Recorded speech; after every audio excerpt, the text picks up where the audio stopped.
नमस्कार दोस्तों, हमारे चैनल को सब्सक्राइब करें, बेल आइकन को दबा लें, लाइक करें, कमेंट करें, अधिक से अधिक शेयर करें। नमस्कार दोस्तों, हमारे एम एजुकेशन यूट्यूब चैनल में आपका बहुत बहुत स्वागत है। तो दोस्तों हमारे चैनल को सब्सक्राइब कर लें जिससे आने वाली वीडियो की नोटिफिकेशन आपको जल्दी से मिल जाए। चलिए आइए देखते हैं आज की क्लास। एक तो क्षेत्रफल पर आधारित होगा और किस पर आधारित होगा? आयतन पर आधारित। किस पर? क्षेत्रफल पर और आयतन पर आधारित सवाल होंगे। ठीक है, तो यहां पर देखेंगे क्षेत्रफल और आयतन पर सवाल किस प्रकार से कैसे पता करोगे। देखिए, आपको 2 पॉइंट पता होना चाहिए कि अगर क्षेत्रफल की बात करें तो क्षेत्रफल में 2 विमा होती हैं। कितनी विमा होती हैं? 2 विमा। कोई 2 भुजा होती हैं। क्या होती हैं? लंबाई गुणे चौड़ाई हो सकती है या फिर लंबाई गुणा ऊंचाई हो सकती है या फिर चौड़ाई गुणा ऊंचाई हो सकती है। यानी कोई 2 विमा होंगी। 2 विमी होती है, लंबाई चौड़ाई। यानी केवल अगर मैं दीवार का एरिया मापूंगा तो देखो ये लंबाई और चौड़ाई, तो इस पर पेंट कर दूंगा। फर्श की अगर बात करूंगा तो लंबाई और चौड़ाई 2 चीज लेंगे। अगर किसी किताब के पेज की बात करो कलर करने की तो उसमें भी लंबाई चौड़ाई। यानी क्षेत्रफल के लिए 2 विमा रहती है, लंबाई चौड़ाई 2 ही भुजा रहती है।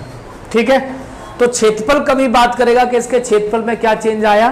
तो क्षेत्रफल के लिए मान लो अगर कभी एक भुजा दी है, अगर एक भुजा दी है उसने, तो समझ लो कि दूसरी भुजा उसके समान होगी। क्या होगी? दूसरी भुजा उसके। जब एक ही भुजा दे रहा है तो दूसरी भुजा देने की क्या जरूरत है? अब जैसे मैंने दे दिया वर्ग, जैसे वर्ग दे दिया, वर्ग की लंबाई चौड़ाई, ये चारों भुजाएं बराबर रहती हैं, रहती नहीं रहती हैं। मान लो अगर इसकी भुजा ए है तो ये भी तो भुजा ए ही रहेगी। तो मैं केवल ये कहूंगा कि 10%, बस केवल ये कहूंगा तो ये भी ए होगी। अगर मान लो इस भुजा को मैं 10% की वृद्धि कर रहा हूं तो इसमें भी 10% की वृद्धि हो जाएगी। अगर इस भुजा में मैं 10% की कमी कर रहा हूं तो इसमें भी 10% की। यानी जब वो वर्ग की बात करेगा तो एक ही भुजा देगा। ठीक है, ठीक है। अब जैसे वृत्त हुआ, अब जो वृत्त होता है, वृत्त भी ये 2D डायमेंशनल की आकृति है। वृत्त में देखो क्या होती है, लंबाई ये भी त्रिज्या रहेगी, चौड़ाई की बात करें ये भी त्रिज्या रहेगी, क्योंकि इसका क्षेत्रफल रहता है पाई आर स्क्वायर। क्या रहता है? पाई आर स्क्वायर रहता है। यानी हमें डबल आर चाहिए, आर गुणा आर। जब आर गुणा आर चाहिए तो ये भी आर है, ये भी आर है, ये त्रिज्या है। ये क्या है? त्रिज्या। तो भाई आप ये देखिए, हमेशा जहां पर सेम वैल्यू रहेंगी, दोनों भुजाएं सेम रहेंगी, तो उस कंडीशन में केवल एक ही वैल्यू देगा। क्या देगा? एक ही वैल्यू। ठीक है, तो ध्यान रखना कि क्षेत्रफल के लिए 2 भुजाओं की आवश्यकता पड़ती है। दोनों भुजाओं में वृद्धि वृद्धि की बोलेगा। देखो अगर एक भुजा दी है तो वृद्धि वृद्धि बोल सकता है, एक भुजा दिया तो कमी बोल सकता है। लेकिन अगर 2 भुजाएं दे दी, जैसे मान लो आयत है, क्या है? आयत है। अब इसकी ये भुजा लेंथ अलग होगी और ब्रेड्थ अलग होगी, यानी चौड़ाई अलग होगी और लंबाई अलग होगी। जब ये दोनों अलग अलग होंगी तो तुम खुद समझ लो कि इस भुजा में भी चेंज अलग अलग आएगा। अगर मैं इसमें 10% की वृद्धि करता हूं तो मैं कह सकता हूं कि इसमें 20% की वृद्धि करता हूं, अलग अलग कह सकता हूं, या 2 भुजाएं अलग अलग दे सकता हूं। यहां पर वृद्धि दे सकता हूं, यहां कमी दे सकता हूं, यहां कमी दे सकता हूं, यहां वृद्धि दे सकता हूं, या दोनों वृद्धि या दोनों कमी दे सकता हूं, नहीं दे सकता हूं। तो ऐसी स्थिति में हमेशा ये रहेगा, यानी आयत जब होगा तो भुजाएं अलग अलग दे सकता है। लेकिन वर्ग और वृत्त की कंडीशन में ये 2 कंडीशन याद रखो।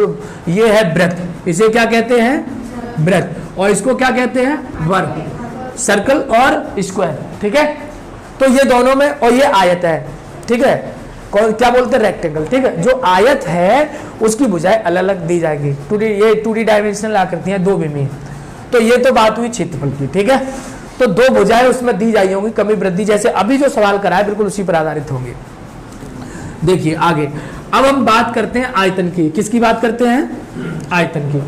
आयतन की बात करें तो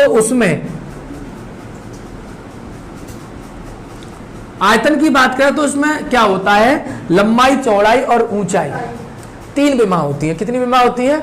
विमा यानी भुजा, विमा यानी भुजा। तो 3 विमा होती हैं, जैसे लंबाई गुणा चौड़ाई गुणा ऊंचाई। ठीक है, 3 विमा होती है, ये 3 विमा होती है। अब जैसे ये 3D डायमेंशनल का मतलब होता है ठोस आकृति, इसे क्या बोलते हैं? आयतन हमेशा ठोस आकृतियों का निकलता है। तो आयतन में कौन कौन सी आकृतियां आती हैं? तो पहले तो आप ये देख लीजिए, इसको समझना बहुत जरूरी है, आगे भी पढ़ोगे।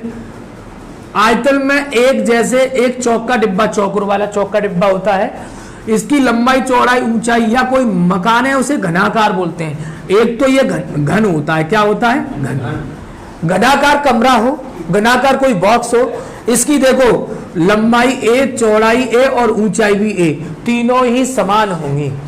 यहाँ पे भी एक वैल्यू देगा। ये 3D डायमेंशन है, देखो लंबाई चौड़ाई और ऊंचाई, ठीक। ये घन।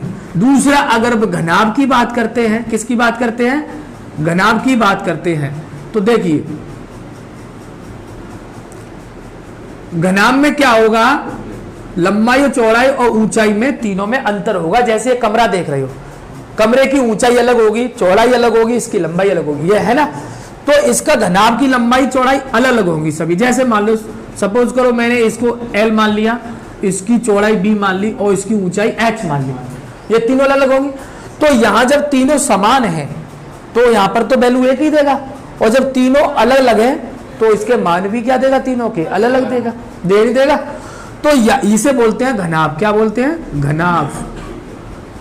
अब इसमें एक आता है सिलेंडर। सिलेंडर यानी बेलन। क्या आता है? बेलन। बेलन जैसे गिलास है, आप गिलास देख सकते हो, ठीक है। वैसे तो वो संख्या आकार होता है, लेकिन कुछ गिलास जो आते हैं आजकल सिलेंडर आकार में आते हैं, तो ये सिलेंडर होता है। अब ये भी सिलेंडर जो भी होता है, इसका भी फॉर्मूला जो वॉल्यूम होता है, वॉल्यूम वो होता है पाई आर स्क्वायर एच। क्या होता है? पाई आर स्क्वायर एच। अब यहाँ पे भी इसकी जो त्रिज्या है ना, त्रिज्या इसकी, यहां से त्रिज्या ये भी आ रहा है, ये भी आ रहा है।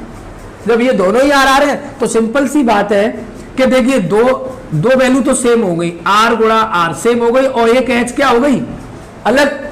यानी सिलेंडर से हमको ये पता लगेगा कि यहाँ पर दो वैल्यू क्या होंगी? समान होगी। जैसे दो तो हमने, जैसे एक 10% दे दिया, दो बुझाए 10% की वृद्धि हो रही है। एक बुझा जो ऊंचाई है उसकी हमने अलग दे दिया कि 20% है। तो आपको समझ लेना है वो बेलन की बात कर रहा है, आयतन की बात कर रहा है ये, ठीक है, ठीक है। अब सपोज करो, अब हम शंकु की बात करते हैं, इसे बोलते हैं बेलन, या इंग्लिश में क्या बोलते हैं? सिलेंडर, ठीक है। अब एक आता है कोन। क्या आता है? कोन। जो आप आइसक्रीम खाते हो कौन वाला वो, या जो बर्थडे की जो कैप होती है कौन आकार में होती है, ये जो कौन होता है, ये जो कौन बनाई इसमें से होता है, यहां से काट के देखो इस तरह से बनता है, बनता ही नहीं बनता है। तो इस कौन का वॉल्यूम जो होता है, ये भी त्रिज्या होती है आर, यानी इसमें जो इसका जो वॉल्यूम होता है, वॉल्यूम यानी आयतन जो होता है 1/3 पाई आर स्क्वायर एच होता है। कितना होता है? 1/3 पाई, क्योंकि ये बेलन का एक तिहाई हिस्सा होता है। बेलन का क्या होता है? तिहाई हिस्सा। ये 1/3 पाई आर स्क्वायर एच होता है। यहाँ पे भी अगर इस वैल्यू को छोड़े, कांस्टेंट वैल्यू है, इन दोनों को देखें तो ये भी आर गुणा एच हो गया।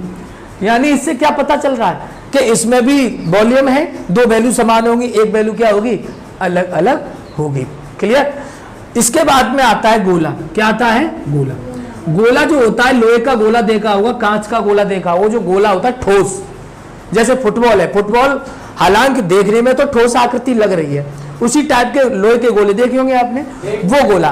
तो इसकी जो आकृति आर त्रिज्या तीनों ही होती है। इसका जो वॉल्यूम होता है वो होता है 4/3 पाई आर क्यू होता है। क्या होता है? 4/3 पाई आर क्यू। यानी इसमें ये तो कांस्टेंट हो गया, इसकी बात करें तो आर गुणा आर, तीनों वैल्यू कैसी रहेंगी?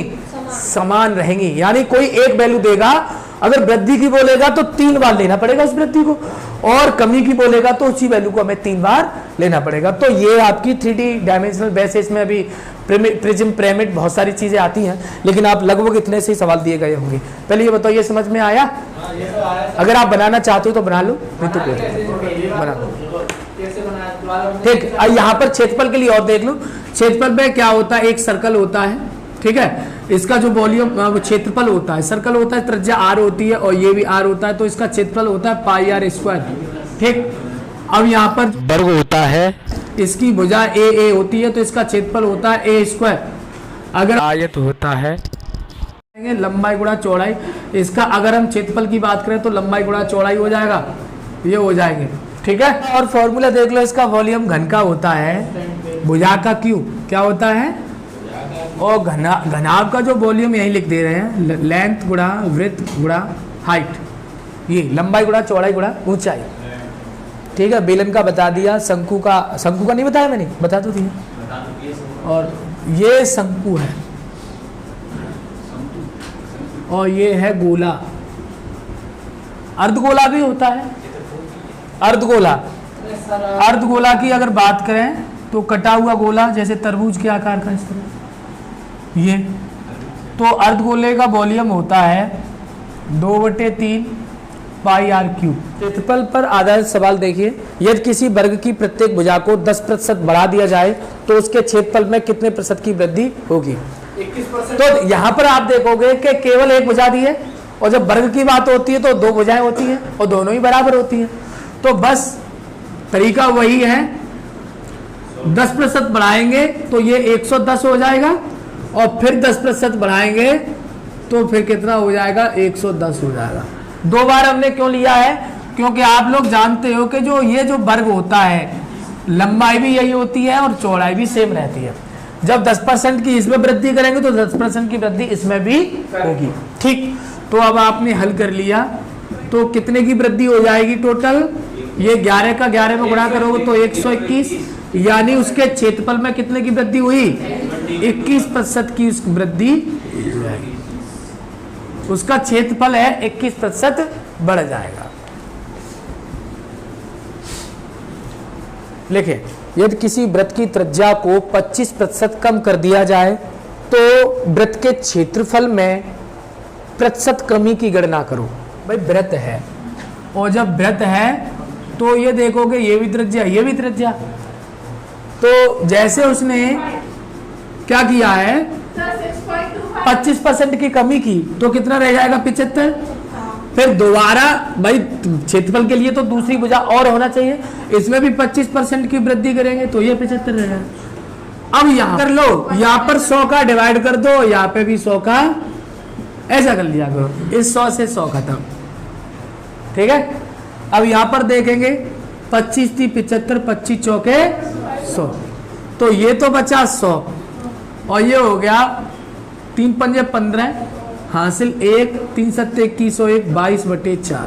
अब ये फ्रैक्शन में मान निकल के आ जाएगा, तो हम कहेंगे 4 पंजे 20, 4 छक्के 24 और 1/4%, ठीक है ना। फ्रैक्शन में लिख दिया मैंने, फ्रैक्शन में आंसर दिया गया है तो इसलिए फ्रैक्शन में लिख दिया। अब इसका कमी तो हुई है इसमें, अब कमी कितने की हुई है, तो कमी के लिए हम लिखेंगे 43 सही 3/4%, तो 43.75%। ये क्या आ रहा है भाई, कमी, ध्यान रखना। लिखिए, यदि एक घन की भुजा को 10% बढ़ाया जाता है तो उसके आयतन में कितने प्रतिशत की वृद्धि होगी? तो देखो घन, पहली बात तो आपको दिमाग में घन आना चाहिए, और घन का मतलब लंबाई चौड़ाई ऊंचाई और समान है। तो 3 वैल्यू है इसमें, आयतन के लिए 3 मान है, यानी पहले 10% बढ़ाया तो 110 हो गया, ये लंबाई में बढ़ गया, चौड़ाई में फिर 10% बढ़ाया तो फिर 110 हो गया, फिर ऊंचाई में भी बढ़ाना पड़ेगा क्योंकि लंबाई चौड़ाई ऊंचाई रहती है, फिर 10% बढ़ाया तो कितना हो जाएगा। अब देखो 1 0 इससे काट दिया, 1 0 इससे काट दिया, 1 0 इससे काट दिया, अब 1 0 एक्स्ट्रा बचा है, केवल तुलना तो 100 से करेंगे ना। तो देखिए आपने क्या किया कि यहाँ से 11 का 3 बार गुणा करने पर ये 1331 होता है। अब यहाँ से 1 0 काट दो और इधर पॉइंट लगा दो, आपके पास ये 100 बचा और ये 133.1।